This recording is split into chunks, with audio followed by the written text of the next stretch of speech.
सुंदर है जग में सबसे नाम भी न्यारा है, जहां जाति भाषा से बढ़कर देश प्रेम की धारा है, जहां हर जुबा पर सर्वधर्म संभाव और जय हिंद का नारा है। निश्चल पावन प्रेम पुराना वो भारत देश हमारा है। नमस्कार, कैपिटल टीवी देख रहे हैं आप। मैं हूं आपके साथ पूजा। भारत को आजाद हुए 75 साल हो गए, पर ये आजादी हमें यूं ही नहीं मिली। इसके लिए ना जाने कितने फांसी के फंदे पर झूले थे और ना जाने कितनों ने अपने सीने पर गोली खाई थी, तब जाकर हमने ये आजादी पाई थी। पर ये सवाल बेहद अहम है कि हमें कैसे मिली आजादी, और आज इस पर ही चर्चा करेंगे। और चर्चा के साथ हमारे साथ शामिल है कैपिटल टीवी के editor in chief doctor Manish Kumar. Doctor साहब, बहुत बहुत स्वागत है। धन्यवाद। सबसे पहले तो आपको आजादी के इस जश्न की ढेरों शुभकामनाएं। आपको भी और तमाम दर्शकों को भी बहुत बहुत बधाई कि हम 75 साल से जो है आज़ादी वाले इन्वायरमेंट में सांस ले रहे हैं। हमारे जो पूर्वज थे वो इस तरह का सौभाग्य उनको नहीं था। उनको कई सारे बलिदान देने पड़े और जद्दोजहद करनी पड़ी, लड़ाइयाँ लड़नी पड़ी, तब जाकर के हम ये आज़ादी को पा पाए हैं। जी, लेकिन सर एक अहम सवाल है कि ये आज़ादी हमें कैसे मिली। ये बड़ा कठिन सा सवाल है। कठिन सा सवाल इसलिए है क्योंकि आज़ादी कैसे मिली ये इतिहास के किताबों में दर्ज है, लेकिन विडंबना ये है कि हमारे इतिहास की किताबों ने उन नायकों, महानायकों के साथ जस्टिस नहीं किया। किसी से पूछा जाता है, भाई कैसे मिले आज़ादी, तो लोग कहते हैं कि भाई दे दी हमें आज़ादी बिना खड़ग बिना ढाल, है ना। दूसरी थ्योरी है जो सबसे ज़्यादा है, जो किताबों में बताई जाती है कि ये तो कांग्रेस की वजह से आज़ादी मिली। तो इसको जानना समझना ज़रूरी है और ये भी जानना ज़रूरी है कि आखिर हो क्या रहा था। इतिहास की किताबें इतिहास के बारे में बताती कम हैं, छिपाती ज़्यादा हैं। और आज कोशिश करेंगे जानने की कि आखिर हुआ क्या था। कांग्रेस आज एक पॉलिटिकल पार्टी है। ये कांग्रेस पार्टी वो कांग्रेस नहीं है जो आज़ादी से पहले थी। ये जो वर्तमान में कांग्रेस है ये इंदिरा गांधी की कांग्रेस है, ये नेहरू की भी कांग्रेस नहीं है, ये सरदार पटेल वाली कांग्रेस नहीं है। ये आज़ादी के बाद कई टुकड़ों में बटी हुई कांग्रेस जो आखिरकार जाकर के गांधी परिवार की एक मिल्कियत बनकर के एक जो कांग्रेस पार्टी बनी है, उसका ये वर्तमान रूप है। लेकिन आज़ादी के पहले कांग्रेस का क्या प्रारूप था? आज़ादी से पहले कांग्रेस पार्टी एक प्लेटफॉर्म था, एक मूवमेंट, जिसमें बड़े बड़े हिंदूवादी भी, वामपंथी भी, सोशलिस्ट भी, होम रूल वाले भी, मुस्लिम लीग भी, ये सारे लोग कांग्रेस में शामिल थे। कभी कोई उसका हिस्सा होता था, कभी किसी राजनीतिक की वजह से बाहर आ जाता था, कभी वो फिर हिस्सा बन जाता था, कभी वो बाहर आ जाता था।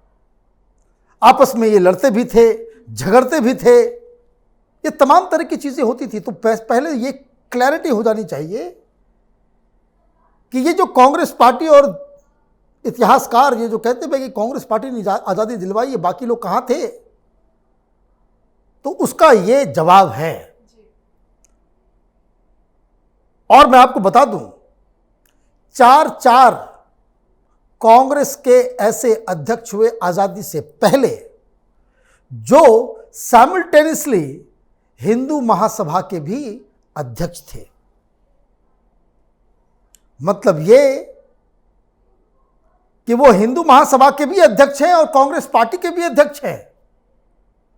ये तो आज़ादी के बाद जब वामपंथियों के हाथ में इंदिरा गांधी ने दे दिया, भाई इतिहास लिखो, तब उन्होंने ये सेकुलरिज्म, कम्युनलिज्म के हिंदू सभा और आरएसएस ये कम्युनल लोग थे, मुस्लिम लीग कम्युनल थी, कांग्रेस पार्टी जो सेकुलर थी, अरे भाई सब एक ही हिस्सा के थे, एक ही मूवमेंट के अलग अलग चेहरे थे।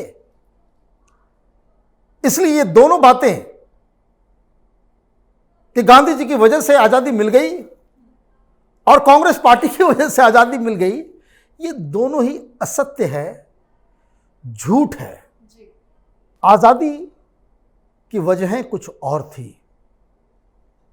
कांग्रेस पार्टी वो तथाकथित वो जो आंदोलन कांग्रेस का, जो इंडियन नेशनल कांग्रेस, इसकी स्थापना 1885 किसने किया? ब्रिटिशर्स ने किया। कौन लोग थे? वो लोग थे कि जिनके अच्छे रिश्ते होते थे किसके पास, किसके साथ? तो अंग्रेजों के साथ। शायरी में ज़्यादा इंटरेस्ट नहीं मेरा, लेकिन उस ज़माने में लोग लिखते थे कि बड़े ही अजीबो गरीब ये क्रांतिकारी हैं, जनता और कौम के बारे में चिंतित तो होते हैं, शाम में बस उन्हीं के साथ जाकर के प्याला जो है अपना शेयर करते थे। ये बड़े बड़े लोग जिनको महापुरुष बताया जाता है, ये जिमखाना क्लब में ये लोग अंग्रेजों के साथ पार्टियां किया करते थे। आप देखिए, गूगल कीजिएगा, तस्वीरें आप डालिए, आपको मिल जाएगा सारा कुछ। नेहरू जी की बहुत सारी तस्वीरें हैं। तो ये जो देश की जनता को लेकर के चिंतित होना, ये तो एक साइड का काम था। इन लोगों ने कभी भी भारत को पूर्ण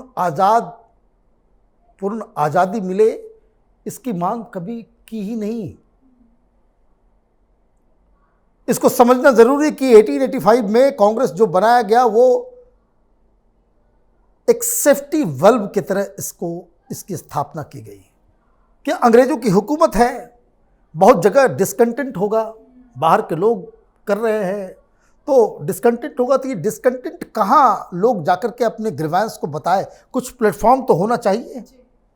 तो अंग्रेजों ने उस प्लेटफॉर्म को बनाया जिसमें बहुत सारे हिंदुस्तानी शामिल हुए जो अंग्रेजों को भगाना नहीं चाहते थे, वो रिफॉर्म चाहते थे। कौन से आंदोलन में गांधी जी ने या कांग्रेस ने कहा कि भाई हमको अंग्रेज यहां से जाओ? ये 1942 में भारत छोड़ो आंदोलन, उसके पहले तो कभी कुछ हुआ नहीं। 1935 में नया कानून बना, ये लोग इलेक्शन भी लड़ते थे, अंग्रेज की हुकूमत उसके तहत ये लोग चुनाव भी लड़ते थे अंग्रेजी हुकूमत को लेजिटिमाइज करने के लिए। एक एग्जाम्पल दे रहे हैं, इसको समझना जरूरी है। नक्सली चुनाव नहीं लड़ते। क्यों नहीं लड़ते? उनको इसमें विश्वास ही नहीं है। कश्मीर के वो आतंकवादी, वो अलगाववादी जो ये कहते कि हिंदुस्तान की सरकार के ऊपर हमें विश्वास नहीं है, वो चुनाव नहीं लड़ते। फारूक अब्दुल्ला लड़ता है, उसकी पार्टी लड़ती है। महबूबा मुफ्ती लड़ती है, उसकी पार्टी लड़ती है। क्यों? क्योंकि उनको हिंदुस्तान के इस प्रोसेस में बिलीफ है। राजनीति कुछ भी हो, बयानबाजी कुछ भी हो, अपने आप अलग अलग, लेकिन जो डिफरेंस इसको समझना जरूरी है। अगर आपको ये सिस्टम पसंद नहीं है, आप इस सिस्टम से आप बिल्कुल मानने को तैयार नहीं है, आप उस सिस्टम का हिस्सा कैसे बन सकते हैं? तो ये कांग्रेस के लोग तो लड़ते भी थे, सारे लोग लड़ते थे। 1935 में गवर्नमेंट ऑफ इंडिया एक्ट 1935 आया, उसके बाद से सब लोग सो गए। इन लोगों को लगा कि ऑलमोस्ट तो सब कुछ हो ही गया, फिर कोई आंदोलन नहीं हुआ। फिर भारत छोड़ो आंदोलन हुआ जब सेकेंड वर्ल्ड वॉर के दौरान। उसकी कहानी मैं बताऊंगा कि गांधी जी ने क्यों भारत छोड़ो आंदोलन की शुरुआत की और किस तरह से ये शुरू किया गया और क्या हुआ और कैसे ये शुरू होते ही फेल हो गया। उसके बाद भी अंग्रेजों ने भारत को आजाद कर दिया। कोई और कारण है इसका मतलब? सर क्या कारण है, जानना चाहेंगे? इसको मैं बताऊंगा, लेकिन सबसे पहले अंग्रेज को हम भगा सकते हैं, ये ख्याल किसके पास आया, ये समझिए। सबसे पहले किसी भी आंदोलन, किसी भी काम को आप करते हैं तो उसको पहले, सबसे पहले वो आइडिया आता है। तो वो आइडिया किसने स्टार्ट किया? Who was the first person जिसने ये हिंदुस्तानियों को बताया कि अंग्रेज कुछ नहीं, इसको भगाया जा सकता है।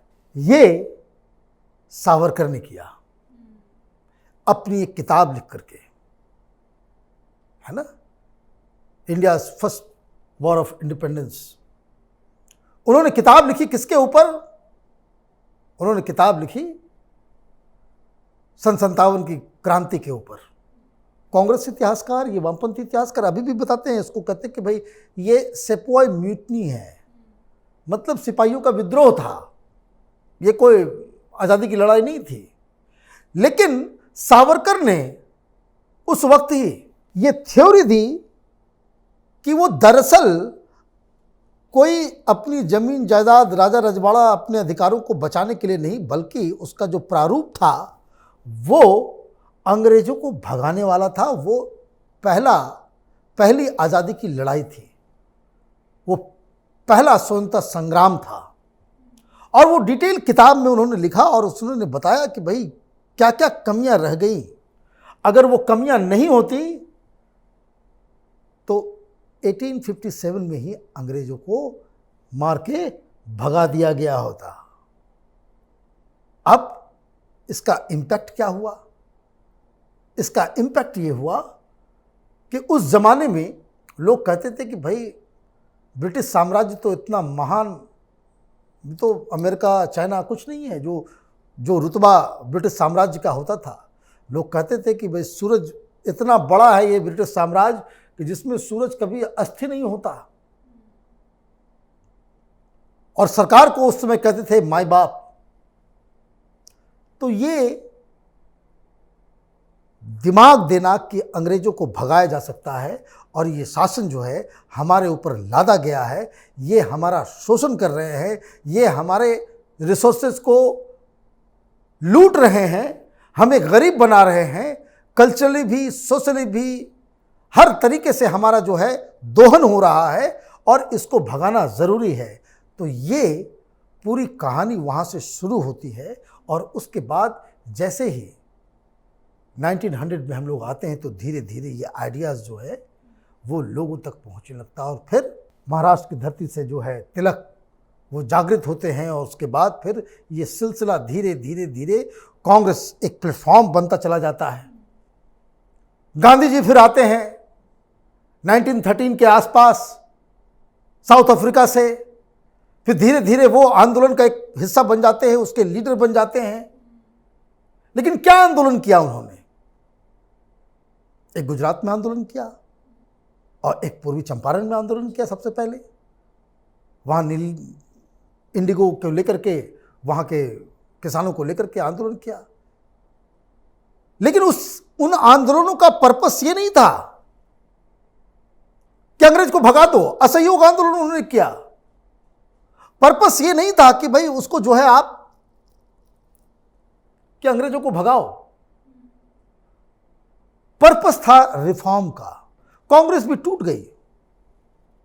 कांग्रेस भी टूट गई इस चीज को लेकर के। एक तो इसको कहते हैं कि भाई एक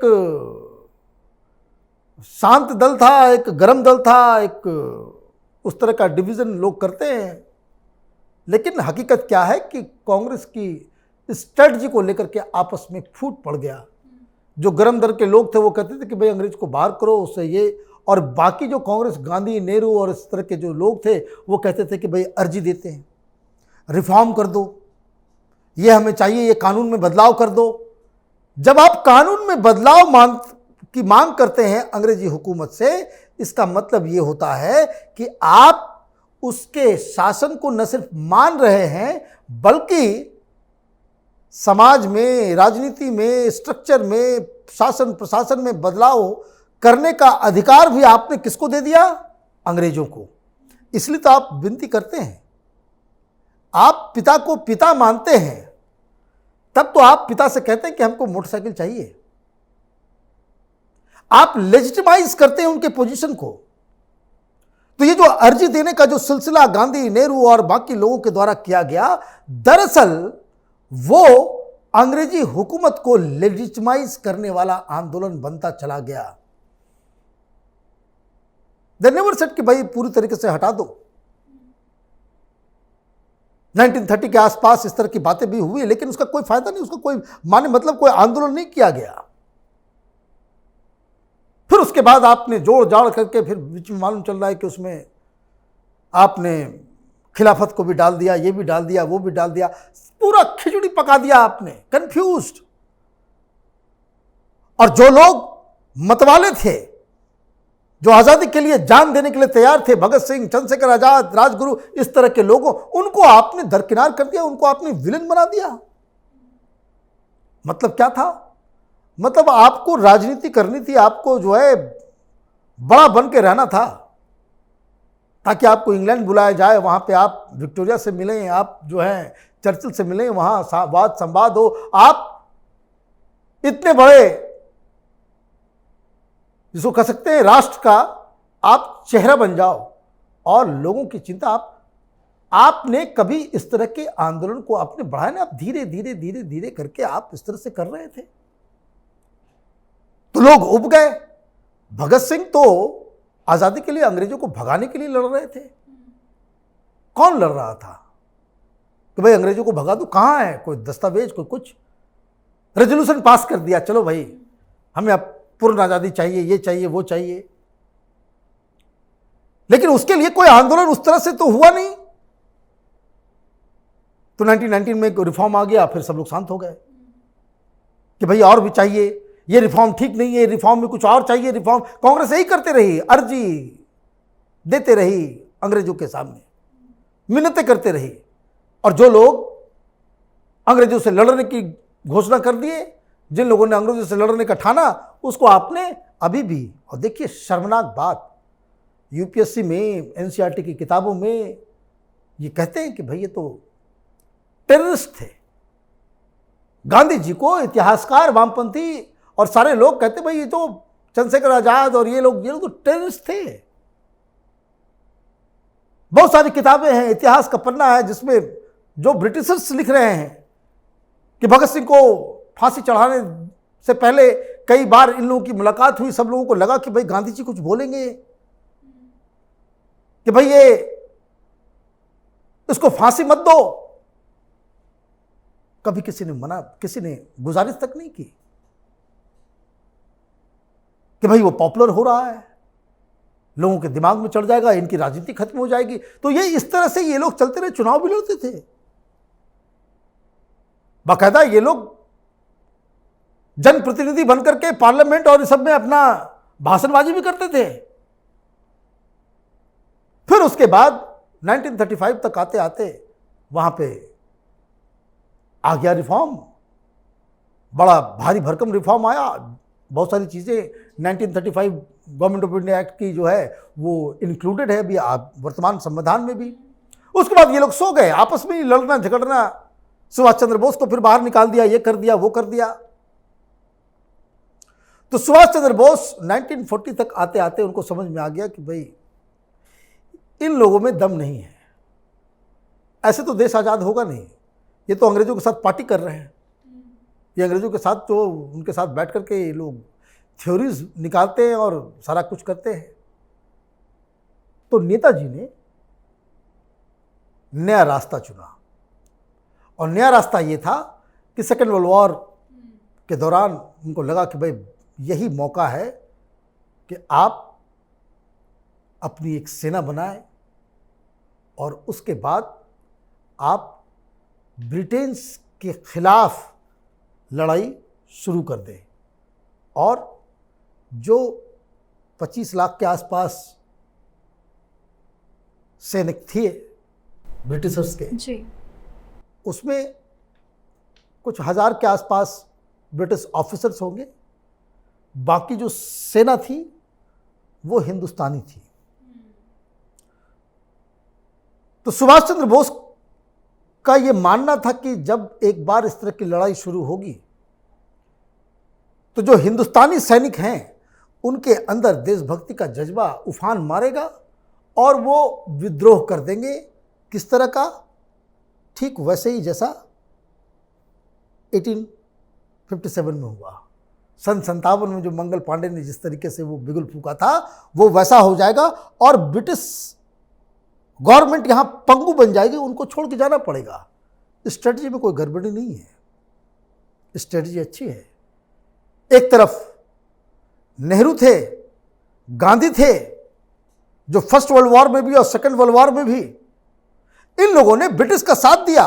गांधी जी तो फर्स्ट वर्ल्ड वॉर में बाकायदा पत्र लिख करके लोगों को इनकरेज करते थे कि भाई ब्रिटेन की मदद के लिए हिंदुस्तानियों को आगे आना चाहिए और ब्रिटेन की सेना में भर्ती होना चाहिए। क्यों नहीं बताते लोग? और आजकल तो सारी चीजें हैं जो मैं कह रहा हूं, आप गूगल कीजिएगा, आपको सब मिल जाएगा। वीडियो लंबा हो जाएगा इसलिए सारी डिटेल्स को देना, और वैसे इस तरह की बातें हम लोग इसको चलाते हैं। प्रखर श्रीवास्तव हमारे यहाँ कार्यक्रम करते हैं, खरी बात, इस तरह के टॉपिक्स को हम लोग उठाते हैं जिसमें तथ्यों और सबूतों के साथ हम उसको पेश करने की कोशिश करते हैं। आज मौका अलग है तो इसलिए आज मैं बात कर रहा हूँ। अदरवाइज आप प्रखर श्रीवास्तव के एक एक वीडियोस को आप देखेंगे, आपको समझ में आ जाएगा कि किस तरीके से इतिहास को जो है छिपाया गया है। तो इन लोगों ने उस तरह का माहौल वहां पे ब्रिटेन के साथ सेकेंड वर्ल्ड वॉर में भी। अब सेकेंड वर्ल्ड वॉर में आप देखिए वामपंथी, ये जो इतिहासकार जो है, इन सारे जो कम्युनिस्ट पार्टी के जो चले चपाटी सब हैं, शुरुआत में यूएसएसआर जो है वो इस युद्ध से बाहर था। तो इन लोगों ने कह दिया, वामपंथियों ने कह दिया, थ्योरी दे दी कि ये जो है इंपीरियलिस्ट फोर्सेस के बीच की लड़ाई है। और मालूम चला कि भी अचानक से हिटलर के साथ जो है वो हिटलर ने यूएसएसआर के ऊपर हमला कर दिया। तो यूएसएसआर किसके साइड आ गया? वो बाकायदा ब्रिटेन के साइड में आ गया। हिटलर से झगड़ा चल रहा था सबका। तो जैसे ही इधर पलटी यूएसएसआर ने मारा, ये लोगों ने कह दिया कि भाई ये तो जो है ब्रिटेन के साथ जाना है। तो सारे लोग ये ब्रिटिश के साथ खड़े हो गए। ये कहते हैं, आज कहते हैं कि भाई कि आज़ादी की लड़ाई में क्या क्या तुम लोगों ने तो ब्रिटेन के साथ हमेशा उसके साथ ही साथ थे। कहने को आंदोलन चल रहा है और बाकी कुछ नहीं, सब हवा पानी चल रहा है।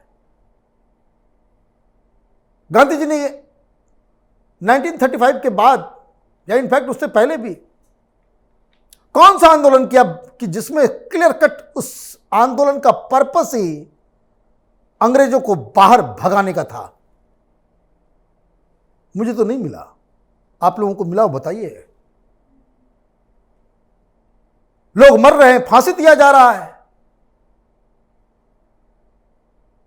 नौजवान जेल जा रहे हैं, कोई कुछ नहीं।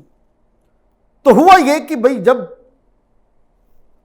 सुभाष चंद्र बोस ने स्ट्रेटजी बदली, वो भेष बदल करके अफगानिस्तान से फिर वो जर्मनी और जापान के साथ हाथ मिलाना, वो पूरी कहानी जब शुरू हुई कि उन्होंने आज़ाद हिंद फौज बनाने का मूड बना लिया, तो हिंदुस्तान के अंदर बिल्कुल ही सुभाष चंद्र बोस नेताजी के लिए जो है उनकी पॉपुलैरिटी आसमान में चली गई। अब इनको लगा कि भाई अब ये कांग्रेसी तो जिस तरह से अभी हैं उस समय भी वैसे ही थे। इन लोगों को लगा कि भाई ये तो गजब हो जाएगा। तो अंग्रेजों को भगाने के लिए इन लोगों ने आनन फानन भारत छोड़ो आंदोलन, किस चीज के लिए, किसको, किसकी पॉपुलैरिटी को कम करने के लिए? तो सुभाष चंद्र बोस के इस पूरे चीजों को दबाने के लिए आपने ये काम कर दिया। और जबकि सुभाष चंद्र बोस ने 1940 में गांधी जी के उम्मीदवार को कांग्रेस में हराया था, वो बन गए कांग्रेस के अध्यक्ष, लेकिन इनको काम ही नहीं करने दिया गया। ये किस तरीके से ये कुचक्र जिस तरह का जो इनके साथ किया गया, तब इन्होंने हार के भाई कि इन लोगों के साथ तो काम करने से कोई फायदा नहीं है, तो आजादी कभी मिलेगी ही नहीं। और उन्होंने अपनी सेना बनाई। और इधर, और मैं आपको बता दूं, इसके बहुत सारे वीडियोस हम लोगों ने पहले भी बनाए हैं, अभी तो बस मोटा मोटी हम क्रक्स बता दे रहे हैं कि जब भारत छोड़ो आंदोलन गांधी जी ने लॉन्च किया, तो इन लोगों की मीटिंग में ये था कि भाई ये हम कर देंगे तो लोग अंग्रेजी जो है, अंग्रेजों के साथ हमारे इतने अच्छे रिश्ते हैं, वो बुरा नहीं मानेंगे। जैसे ही ये शुरू हुआ 2 दिन के अंदर सारे बड़े बड़े लीडर्स को जो है अंग्रेजों ने जेल के अंदर डाल दिया। बहुत सारा वाकया है। उस समय अबुल कलाम आज़ाद वो अध्यक्ष हुआ करते थे, अरुण आसिफ अली थी, बहुत सारे लोग, उनके डॉक्यूमेंट्स हैं, उनके बाकायदा लिखे हुए चीज़ें हैं, ब्रिटिश अकाउंट्स भी है, उसमें सब यही कह रहे हैं। और गांधी जी को लगा कि भाई ये मिसकैलकुलेट हो गया। और जब जेल में डाला जा रहा है तो मालूम चल रहा है कि ट्रेन में बड़ा उदास है कि भाई ये तो अंग्रेजों ने क्या कर दिया, हमें जेल नहीं जाना चाहिए था।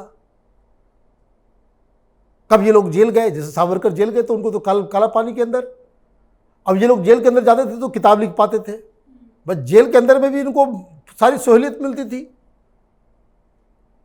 भाई आज चंद्रशेखर आजाद और बाकी जो मतवाले, जो भगत सिंह वगैरह जो गए, और भी जो लोग जेल के अंदर जाते थे अंग्रेजी हुकूमत तो पिटाई खाते थे, उनको बाकायदा टॉर्चर किया जाता था, एक सेल में बंद करके रखा जाता था।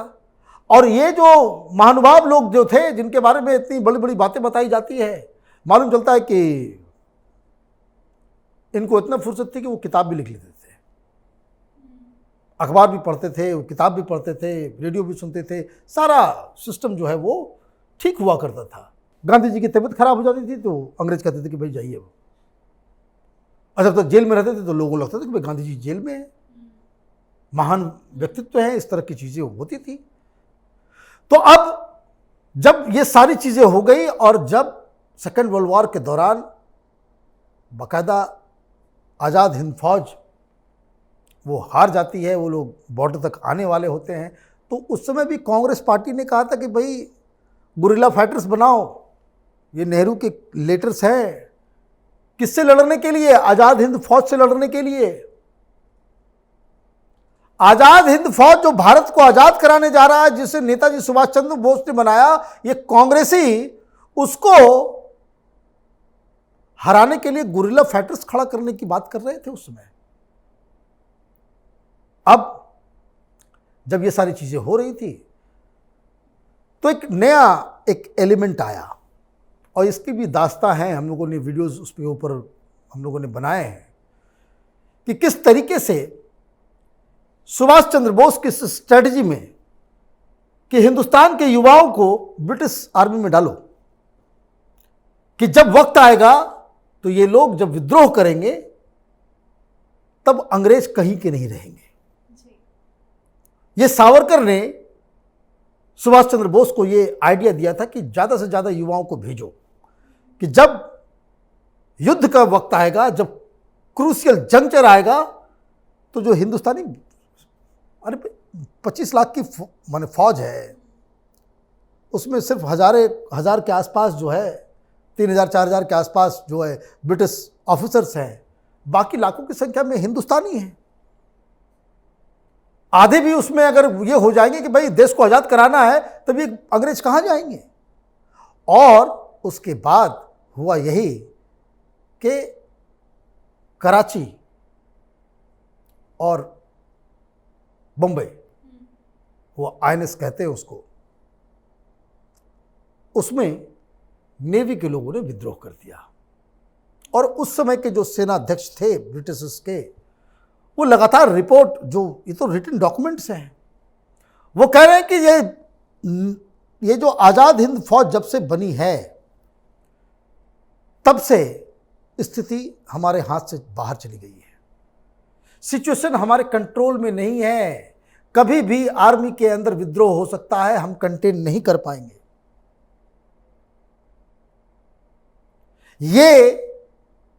और ये बाकी सब लोग जेल वेल के अंदर हैं, उनसे उस तरह की कोई बातचीत नहीं। तो ये बहुत सारे दस्तावेज उस वक्त के बताते हैं, और उसके ऊपर भी एक बड़ी उस समय के जो लोग हैं वो बता रहे हैं कि भाई कि अंग्रेजों ने बाकायदा इस रिपोर्ट को दिया कि भाई जब पूछा गया उनसे कि भाई आप किस वजह से, सेकेंड वर्ल्ड वॉर खत्म हो गया, ये लोग जीत भी गए, आंदोलन वगैरह भी सब ठंडा हो गया, कांग्रेस भी चल रहा है अपना, कोई उसमें कोई आंदोलन भी नहीं हो रहा था, जेल वेल गए ये लोग, जेल से फिर बाहर निकले, उसके बाद तो कोई 1945, 46, 47 में कोई आंदोलन तो नहीं हुआ कि रोज जो है वो चल रहा हो झगड़ा, रोज आंदोलन चल रहे हो, ऐसा तो हुआ नहीं। फिर आपने क्यों छोड़ दिया? तो अंग्रेजों ने आज़ादी दी ना,